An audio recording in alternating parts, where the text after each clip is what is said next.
அனைவருக்கும் வணக்கம். இன்று செப்டம்பர் 8 உலக கல்வி அறிவு தினம். கல்வி என்பது இருளிலிருந்து ஒளியை நோக்கி செல்லும் ஒரு பயணமாகும்.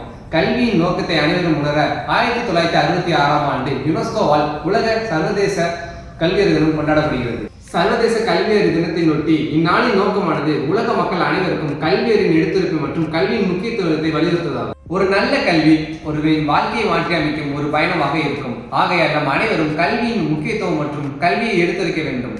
கல்வி அறிவு இல்லாத இடங்களில் கல்வி அறிவு எப்படி கொண்டு செல்வது, கல்வி அறிவை நாம் எடுத்து உரைப்பது, அதன் எழுத்து மற்றும் வடிவமைப்பு அனைத்தையும் நாம் பகிர்ந்து கொடுக்க வேண்டும். கல்வி உரிமை என்பது ஒவ்வொருவரும் தனிப்பட்ட உரிமை என்பதை நாம் எடுத்துரைக்க வேண்டும். கற்றது கைமண் கல்லாது உலகளவு. ஆகையால் நாம் அனைவரும் கற்றதை அனைவருக்கு பிறருக்கு பயன்படும் வகையில் எழுத்து மற்றும் கல்வியை சொல்லிக் கொடுக்க வேண்டும். இன்று சர்வதேச கல்வி தினத்தை முன்னிட்டு நாம் கற்க வேண்டிய விஷயங்களை கற்க வேண்டும், பயிர வேண்டிய விஷயங்களை பயிர வேண்டும். எழுத்து மற்றும் கல்வியை பிறருக்கு உதவும் வகையில் அனைவருக்கும் பயிர வேண்டும் என்பதை இந்நாளில் யுனெஸ்கோ நமக்கு நினைவுபடுத்துகிறது.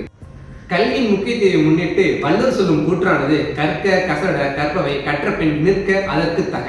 அனைத்து மாணவர் மற்றும் மாணவியர்களுக்கும் இன்று உலக சர்வதேச கல்வி தின நல்வாழ்த்துக்கள். நன்றி.